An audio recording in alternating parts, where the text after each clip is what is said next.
Most sailors who've been around boats for a few decades eventually find themselves thinking about the same thing. One day, casting off alone. No crew to coordinate, no schedule but yours, no one else to persuade. It's a quiet dream, and it doesn't go away with age. The problem is what happens the moment you start looking at the market. Six-figure price tags for boats with systems you don't really want to maintain. Complexity sold as progress. Brochures full of features that only matter in calm water. And somewhere in that noise, a lot of sailors over 55 start wondering whether there's a smarter path. There is. It just isn't on the front page of any broker's website.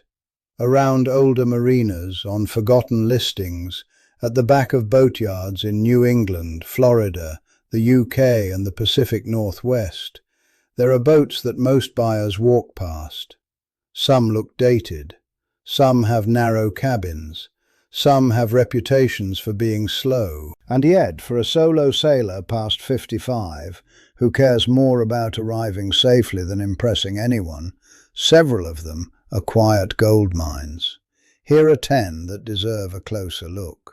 Starting at number 10, the Colvik Sailor 26. It looks heavy, it doesn't point particularly well, and in a market obsessed with modern fast cruisers, it doesn't excite many buyers. That's exactly why it should interest the right kind of one. Built in the 1970s with a thick fiberglass hull, this boat has a steady, reassuring motion. The comfort ratio is around 21.9, which means slow and predictable movement through a seaway. For a solo sailor on a longer passage, slow and predictable isn't a flaw, it's a gift.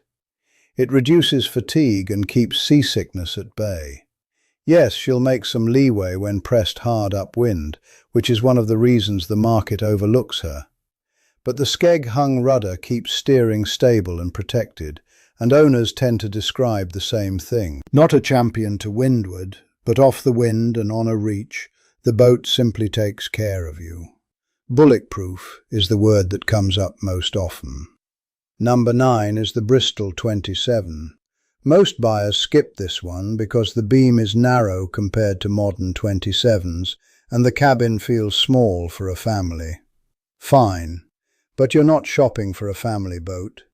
Built in an era when fiberglass was laid up thick because nobody trusted the material yet, the Bristol 27 is strong in a way newer boats don't need to be. The full keel with a cutaway forefoot lets her track steadily and hold herself upwind without constant correction. The simpler interior means fewer systems to maintain, which is exactly what a solo sailor past 55 actually wants. Fewer pumps, fewer wires, fewer things to fail at 3 in the morning. Number 8. The Dufour Arpège 30. This boat has been quietly pushed aside for years because its interior looks dated next to modern condo-style cruisers. Experienced sailors look at it differently. More than 1,500 of them were built, and they weren't built because the boat was fashionable. They were built because the boat sailed exceptionally well. Thin keel with a skeg-hung rudder, balanced, predictable feel, the kind of boat that doesn't demand corrections at the helm every few seconds. For a solo sailor, that's the difference between arriving tired and arriving wrecked. The 10-foot beam means she can feel heavy in light air, which is one reason the market undervalues her. Offshore, that same stiffness gives you a calmer motion and reassuring stability when the weather turns. Number 7. The Bayfield 29. In light wind she isn't fast. 9 knots of breeze barely wakes her up. That slowness, though, comes from something useful. Her displacement to length ratio sits around 368, which puts her firmly in classic heavy cruiser territory. When waves and gusts arrive, the motion stays steady and predictable. The bowsprit cutter rig gives you a balanced, manageable sail plan that's easy to work alone. And here's a detail a lot of buyers miss. With the full keel and a shallow 3'6" draft, the Bayfield 29 can slip into shallow bays and river anchorages that most cruising boats have to wave at from outside. Heavy when she needs to be, shallow where it matters. That combination quietly turns her into a real solo sailing treasure. Number 6. The Pearson Triton. Owners of early fiberglass history know the name. A lot of sailors chasing big, modern conditions rate her low because the freeboard is relatively low and the cockpit can get wet when you're driving into waves. In real rough conditions, though, the Triton's thick, solid hull and full keel become the advantage. The motion stays steady. You might get sprayed, but you aren't fighting the helm. And for a solo sailor, that's a much easier price to pay than constant physical correction. Below, the cabin is unusually comfortable for a 28-footer, with about 6'2" of headroom, plenty of room to cook properly, rest properly, and move around without stooping. When the Triton was first introduced, orders started rolling in before the boat show even ended. That reputation was earned honestly. Number 5. The Cape George 31. In a market full of wide, flashy cruisers built for entertaining, this heavy classic gets skipped constantly. Long keel, transom-hung rudder, the kind of hull shape that moves through waves instead of hopping on top of them. Modern wide-open interiors look great in photos, but they often leave you with fewer handholds and less support when the boat heels. The Cape George is the opposite. Smart partitions, well-placed grab rails, all the small details that mean you can move around safely when the boat is working. The ballast is encapsulated in the keel, so you never have to worry about keel bolts or the dreaded keel smile down the line. That alone is a significant advantage for anyone planning serious solo miles. Number 4. The Nimble 30. Most buyers scroll past it. The yawl rig with a small mizzen aft looks old-fashioned, and critics say it isn't efficient in light air. For a man sailing alone past 55, those flaws flip into strengths. The yawl rig divides the sail area into smaller, more manageable pieces. You can reef more easily, balance the helm with the mizzen, and take pressure off the main rudder. The wider beam adds stability and comfort on long passages, and the relatively light displacement keeps her mobile.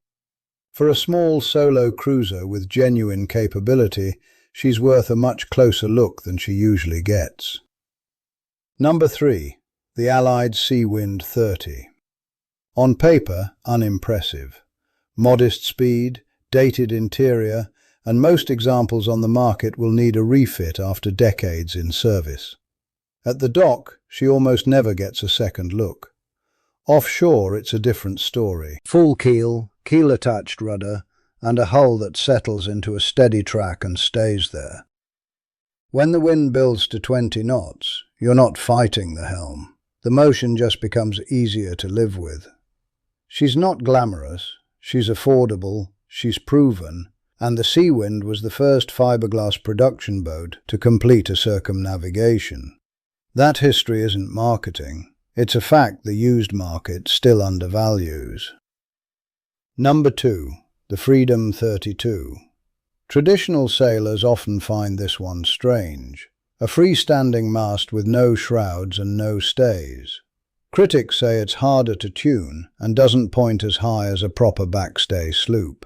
Those critics aren't wrong, but they're also not the right customer. For a solo sailor, the unstayed rig is exactly the point. No standing rigging to manage. The jib can self-tack. Reefing the main is usually handled from the cockpit, which means fewer trips forward on a wet deck at night. On a long passage, that simplicity compounds. Less line handling, fewer adjustments, a balanced helm that stays forgiving. A lot of the traditional sailing identity disappears on a boat like this. What you get in return is a platform that asks less of you. And number 1, the Nicholson 32. A lot of sailors pass on her because the long, full keel and heavy hull make reversing and docking harder work than a modern fin keel boat. That's a fair complaint. But it's a small tax for what you get in return. The Nicholson 32 was designed for serious conditions. While lighter boats are already heading for shelter as the sea builds, the Nicholson 32 is just starting to show what she was made for. Displacement around 12,200 pounds, with a substantial mass of lead ballast sitting deep in the keel. As she heels, that weight moves out horizontally and creates a powerful righting lever that wants to push her back upright. Reef early when the forecast changes, and she rewards you with the feeling of guiding a stubborn, dependable warhorse across open ocean. For decades, Nicholson 32s have been crossing oceans in the hands of solo sailors who knew exactly what they were buying. Look at these 10 boats together, and a pattern emerges that the market keeps ignoring. None of them is fast. None of them is flashy. Most of them are heavier than modern equivalents of the same length. Most of them have full or long keels, protected rudders, and relatively modest interiors. And almost every one of them can be bought today for a fraction of what a new 40-footer costs, with running costs to match. That is not a coincidence. That is what boats built for endurance and forgiveness actually look like once the fashion has moved on. The harder truth most people never hear is this: after 55, the boat matters less than what the boat asks of you. A slightly slower passage on a forgiving hull is almost always better than a faster passage on a boat that demands constant input. A cheaper boat, bought right and maintained properly, will take you much further than a financed modern cruiser that eats your retirement one marina bill at a time. The industry doesn't want to talk about that, because there's no margin in selling you a $20,000 Triton that will still outlive most of what's in today's showroom. If you've owned one of these boats, or any older, overlooked cruiser that proved itself to you over the years, I'd like to hear what you learned. What held up, what didn't, and what you'd tell someone quietly planning the same kind of solo move later in life. The most honest information about boats almost never comes from brokers or brochures. It comes from the comments under videos like this.